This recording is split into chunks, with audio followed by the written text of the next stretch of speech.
Friends, आप आज section 67 से 77 को समझने जा रहे हैं। इसको समझ डाला तो टीपीए का झिंगा लाला। जी हाँ, rights and liabilities of mortgagee, जिसको हम बैंक से समझ सकते हैं, क्योंकि जो लोन देते हैं साहूकार मॉर्गेजी, इनके क्या राइट्स होते हैं, क्या लायबिलिटीज होते हैं। और ये इंटरेस्टिंग कॉन्सेप्ट है जो आईएएस के स्टूडेंट्स को भी समझना चाहिए। किस तरीके से हमारे कॉलोनियल मास्टर्स ने भारत में डिवाइड एंड रूल की पॉलिसी अपनाकर, खुद तो वो अंग्रेज थे ही, उन्होंने कुछ भूरे अधूरे अंग्रेज पैदा किए भारत के ही, जो ब्रिटेन से पढ़ के आए थे, और फिर मेट्रो क्रिएट किया, इंडिया का और भारत का डिवीजन किया, छिछोरे। और इन तीनों को कानून से ऊपर करके जज साहब को किस तरह से दुखी किया, ये सारे कॉन्सेप्ट को आज हम केवल एक ही सेक्शन से समझ जाएंगे, और वो 67 से 77 के बीच में है। Rights and liability of mortgagee में है सेक्शन 69। अगर हम इसको ध्यान से देखें तो ये आता है आपका पेंटागन बनाना पड़ेगा दोस्तों। हमें क्या बनाना पड़ेगा? पेंटागन।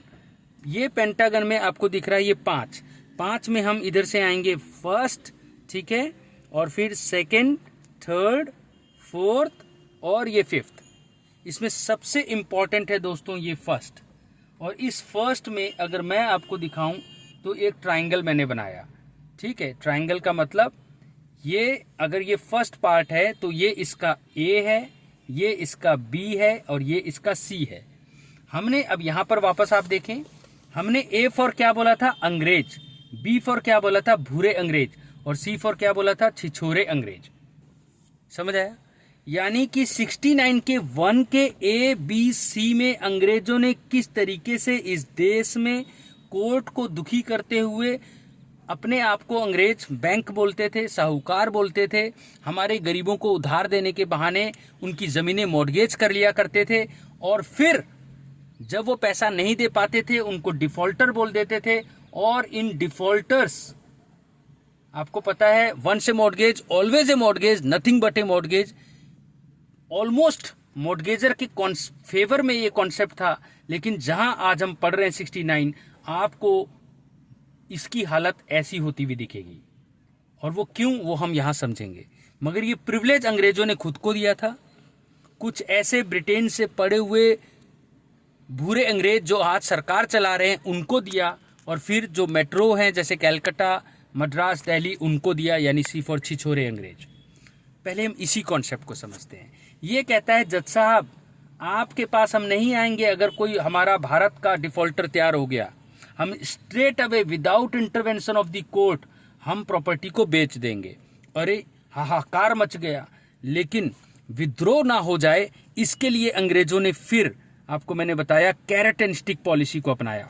तो मैं आपको दिखाता हूं कैरेट एंड स्टिक पॉलिसी। देखें, अब हम 2 में आ रहे हैं। किस में आ रहे हैं? 2 में। किस में आ रहे हैं? 2 में। और 2 में इसके 2 डिवीजन हैं, ठीक है। तो 2 डिवीजन में आप देख सकते हैं कि अगर एक है ए तो दूसरा है बी, ठीक है।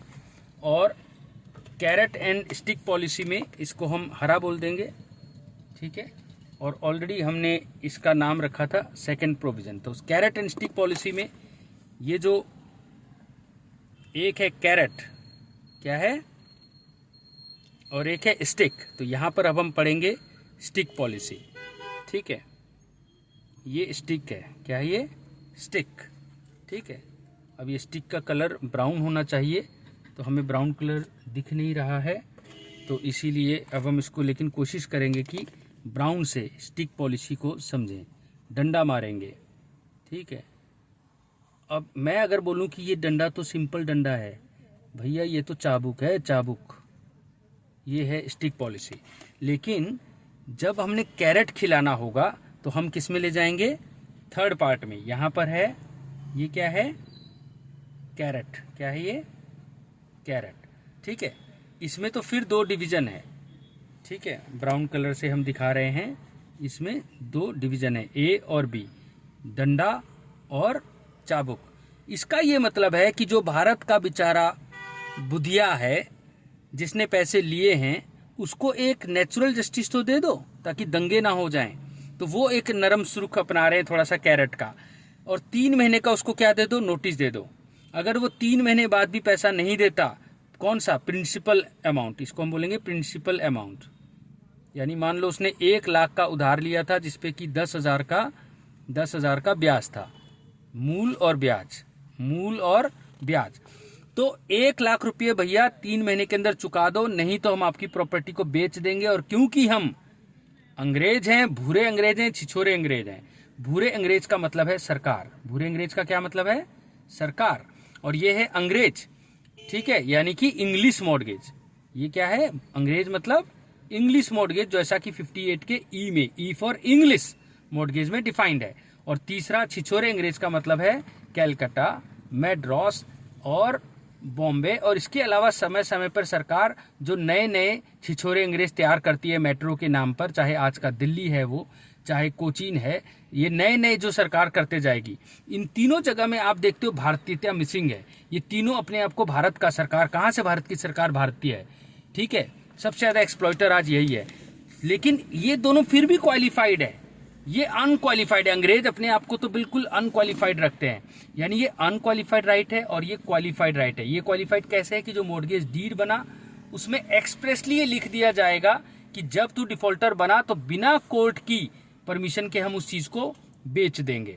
मगर इसमें ऐसा कोई क्वालिफिकेशन की जरूरत ही नहीं, आप डिफॉल्टर बने इंग्लिश मॉर्गेज में, आपका बेच दिया। इंग्लिश मॉर्गेज क्या होता है, थोड़ा सा 58 आपको याद होगा तो 58 का आपको पता है ABCDEFG, ठीक है, और इसमें SM समयूता, ये अंग्रेजों का नाम है, D समयूता का फॉर्मूला है। 58 के में डेफिनेशन है और ई में आप देख सकते हो इंग्लिश मॉर्गेज है। इंग्लिश मॉर्गेज का मतलब होता है जो कि इस सी यानी कि मॉर्गेज बाई कंडीशनल सेल से थोड़ा सा डिफरेंट होता है। इसमें फ्यूचर में बेचा जाता है, ये एक सेक्शन 41 के साथ पढ़े तो ऑस्टेंसिबल ऑनर क्रिएट होता है। लेकिन इंग्लिश मॉर्गेज में there and then in present आई चीज बिक जाती है, लेकिन एक डॉक्ट्रिन ऑफ प्रीएम्पशन की तरह बस एक प्रीएम्पशन क्रिएट कर लेता है मॉर्गेजर कि अगर मैं इतने टाइम बाद पैसा दे पाया तो प्रॉपर्टी मेरे को ही वापस बेचना पड़ेगा, अदरवाइज राम और लक्ष्मण है भाई भाई तो उन्हीं को प्रीएम्पशन का राइट मिलता है, मगर इंग्लिश मॉर्गेज में मिल जाता है, यानी इन प्रेजेंट आई। इस मॉर्गेज को बहुत ही प्रिविलेज माना गया है। 58 का ई हम यहाँ पढ़ रहे हैं और अनक्वालिफाइड है। लेकिन ये जो भूरे अंग्रेज यानी सरकार और छिछोरे अंग्रेज, इनमें मॉर्गेज डीड में लिखा होना चाहिए बात कि हम कोर्ट की बिना इंटरवेंशन के बेच देंगे। लेकिन विद्रोह ना हो जाए तो कैरेट एंड स्टिक पॉलिसी को समझने के लिए 2 और 3 को समझ रहे हैं। 2 का फर्दर डिवीजन ए और बी में है। ए में केवल प्रिंसिपल अमाउंट यानी कि मूल पैसा ही नहीं दिया 3 महीने का नोटिस मिलेगा, ब्याज नहीं दिया तो भी 3 महीने का नोटिस मिलेगा। यार मेयर ब्याज नहीं दिया और 3 महीने का नोटिस, मूल में भी 3 महीने का नोटिस, मगर यहाँ पर एटलीस्ट लिखा है कि 500 रुपये से कम नहीं होना चाहिए ब्याज, 500 रुपये का ज्यादा का ही ब्याज होना चाहिए। तो ये एक लिमिट, ये प्री में ऐसे छोटे से क्वेश्चन आ जाते हैं, कितने रुपए का, तो 500 रुपये का। आज की डेट में रेलेवेंट हो ना हो प्री में, जब तक रिपील नहीं होता आपको तो पता होना ही चाहिए। तो ये एक तरीके से छोटा सा इसी, क्योंकि ये एक्ट क्या बोलता है, सेक्शन 69 क्या बोलता है, ओ भैया ऐसा है, मैं अंग्रेज हूं और मुझे या भूरे अंग्रेजों को या छिछोरे अंग्रेज को एक प्रिविलेज है। ये क्या क्रिएट करता है, प्रिविलेज। प्रिविलेज कैसा कि कोर्ट रो रहा है, बिना कोर्ट की इजाजत के मैं बेचूंगा, और अगर मेरे पे कोई नाग है तो वो इसी सेक्शन में होगा, पूरे एक्ट में कहीं नहीं होगा। क्योंकि पूरे एक्ट में हो तो मैं उसको शेष नाग बोलता हूं, लेकिन इसी प्रोविजन में होगा तो मैं उसको नाग बोलता हूं। इसका नाग ये 2 और 3 है, कैरेट एंड स्टिक पॉलिसी। तो 2 समझ आ गया। 3 में आगे बढ़ते हैं। अब 3 में क्या है, अब 3 तो बहुत ही खतरनाक है। देखो यहां पर आपने क्या देखा कि ये जो बेच रहे हैं बिना कोर्ट की इजाजत के, तो वो 3 महीने की नोटिस के बाद ही बेच सकते हैं। लेकिन अगर बेचने में कोई गलती हो गई तो चाहे गुड फेथ था नहीं था, जिसने खरीद लिया, मान लो यस भाई ने ये सारी प्रॉपर्टी जब अंग्रेजों ने एक्सप्लॉइट करके 1,10,000 नहीं दे पाया साहूकार, तो 10 लाख की प्रॉपर्टी बेच दी, तो 1,10,000 तो सरकार रखेगी ना। ये जो यस ने खरीदा वो 1,10,000 देगा और अंग्रेज या सरकार रख लेगी ना। बाकी पैसे तो वापस करना पड़ेगा ना, वो सब आगे पढ़ेंगे। लेकिन मेरा क्वेश्चन ये है कि यस ने जो खरीदा, तो यस के खिलाफ साहूकार केस नहीं डाल सकता। अगर कोई गलती से भी गलती हो जाए तो नहीं कर सकता भाई, इससे तो फिर विद्रोह होने लग गया। तो फिर कैरेट एंड स्टिक पॉलिसी अपनाते बोला अच्छा तू डैमेजेस का सूट डाल लेना। तो डैमेजेस का सूट तो वो डाल सकता है, लेकिन किसी भी हालात में कितना भी ग्रॉस इरेगुलरिटी हो, सेल अनइम्पीचेबल है, उस सेल को आप चैलेंज नहीं कर सकते। अब हम आते हैं सेक्शन 69 के कौन से पार्ट में, फोर्थ पार्ट में। यहां पर फिर थोड़ा सा खुश करते हुए, अब क्योंकि अलग पेन का यूज करेंगे हम, क्योंकि यहाँ एक नया कॉन्सेप्ट आ रहा है। यहां पर ये बोला, ये जो साहूकार है ना, अंग्रेज, भूरे अंग्रेज और छिछोरे अंग्रेज, ये तीनों मॉर्गेजी हैं, बैंकर हैं, साहूकार हैं।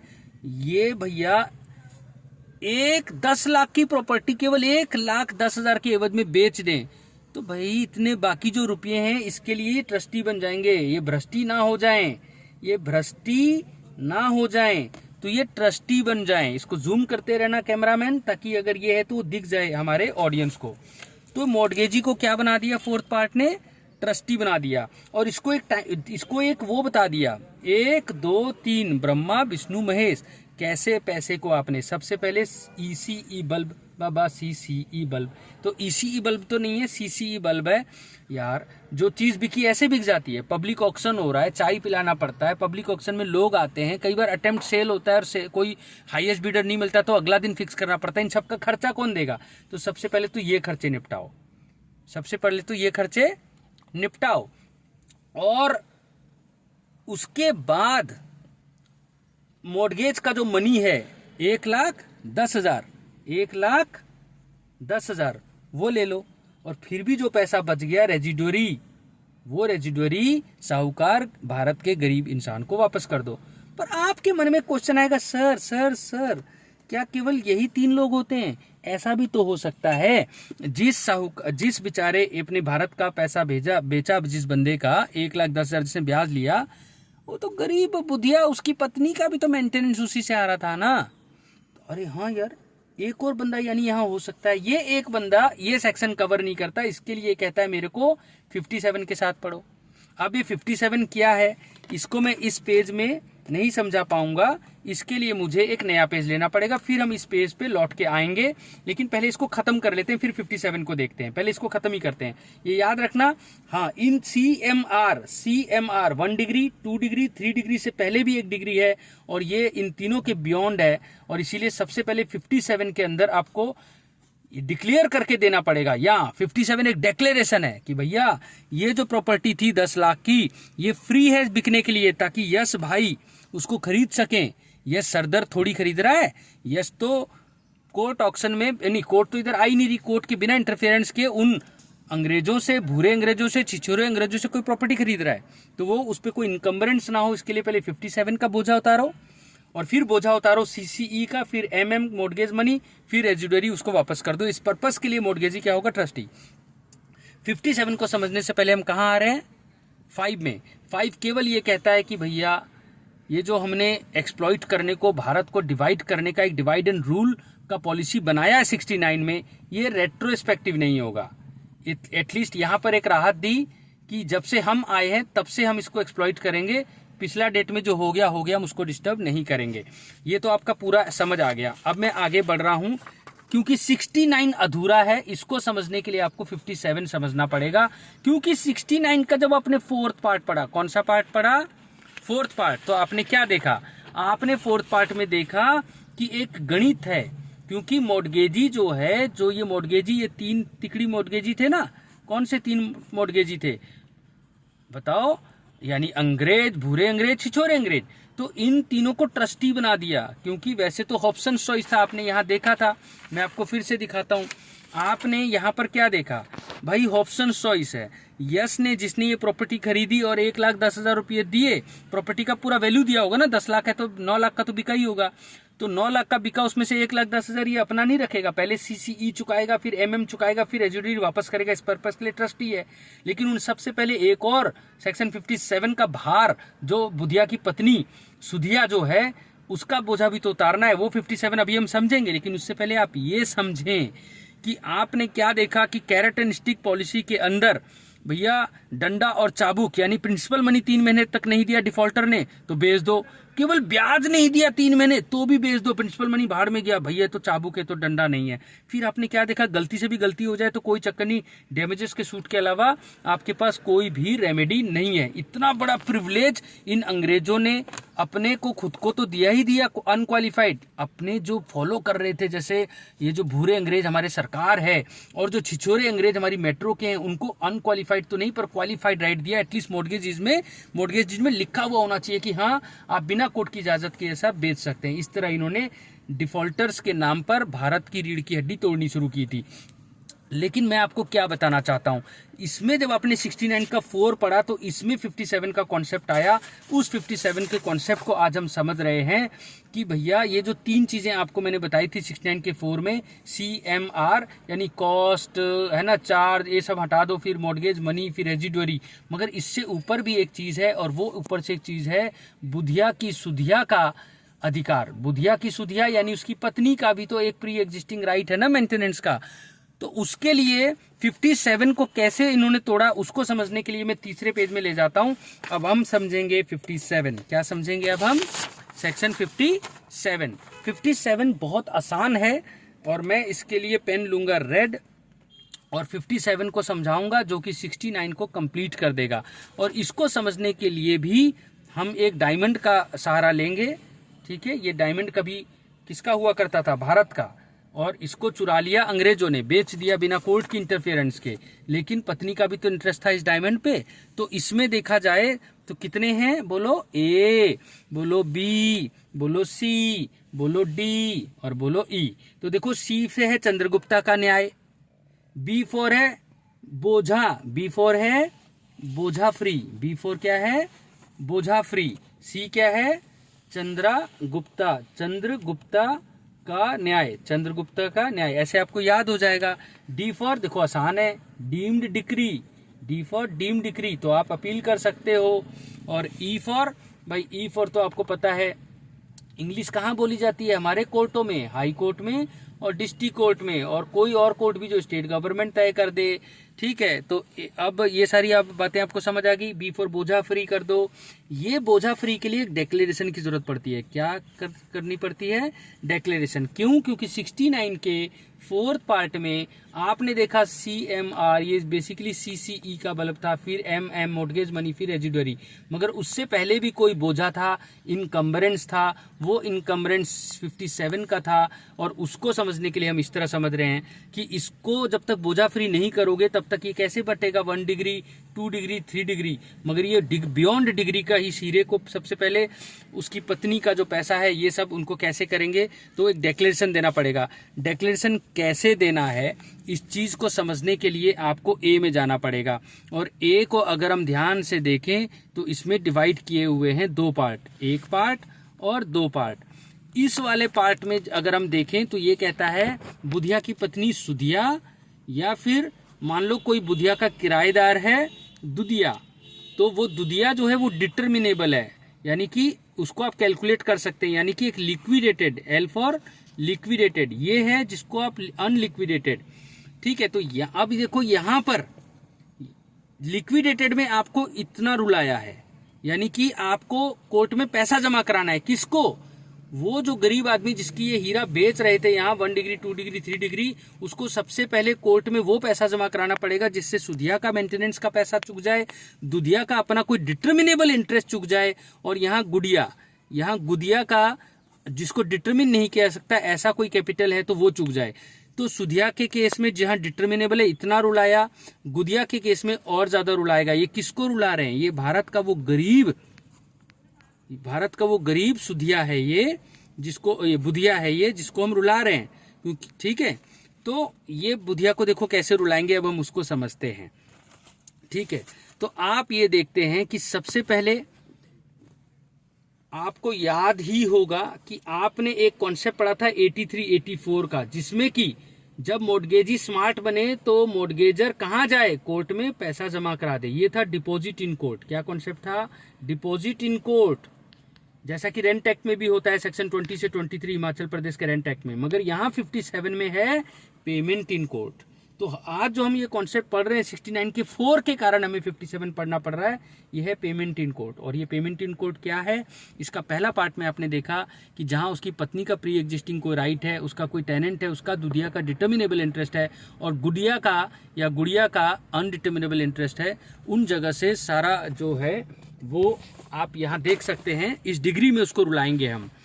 आप यहाँ पर देखें, पहली बार हमने इसको रुलाया कि भैया ऐसा कर, सुधिया का कितना है सर, सुधिया जो मेरी पत्नी है उसको जज साहब ने 500 रुपये लगाया था। अच्छा, और तेरा प्रॉपर्टी कितने का सर? 10 लाख का। 10 लाख को आज किसान विकास पत्रा में यानी सरकार के सिक्योरिटी में इन्वेस्ट कर दें तो उससे 500 रुपये आएगा? हाँ सर आएगा। तो फिर ऐसा करो सर 10 लाख में तो बहुत ज़्यादा आएगा। अरे तो उतना बता ना जितने में 500 सिक्योर हो जाए तेरी बीबी का। सर वो तो 1 लाख से आ जाएगा। तो फिर ऐसा कर, पहला पेमेंट कर 1 लाख का। और दुधिया का कितना है? सर इसको भी मेरे को किराया देना पड़ता है। अरे कितना?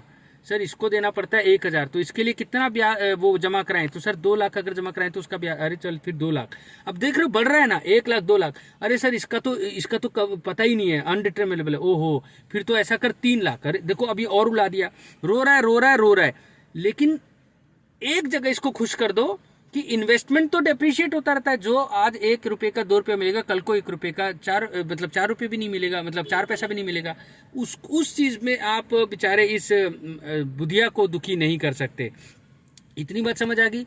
लेकिन मुझे ये बताओ, एक और चीज बताओ ना सर यार, अल्टीमेटली मेरे 10 लाख की प्रॉपर्टी है, अगर मैं सब कुछ ही जमा, अरे नहीं बेटा, जो एडिशनल अमाउंट देना है ना, ये सब चीजें करने का हमें भविष्य में, ये भी तो भविष्य में भी तो कई खर्चे आ सकते हैं ना। तो उस कंटिजेंसी फंड में तू दे दे 20 लाख, नहीं ऐसा नहीं बोल सकते आप। 1/10 से ज्यादा नहीं जा सकते 10 लाख के, बस ये बात याद रखना, ठीक है। तो ये जो 1/10 है, इससे इसको थोड़ी सी राहत मिलती है। प्री में कोई बार क्वेश्चन आता है तो ये 1/10 का फॉर्मूला। इससे ज्यादा मैं डिटेल में नहीं जाऊंगा। 69 का 4, 57 आज हमने ये सारा कॉन्सेप्ट पढ़ा। और धन्यवाद।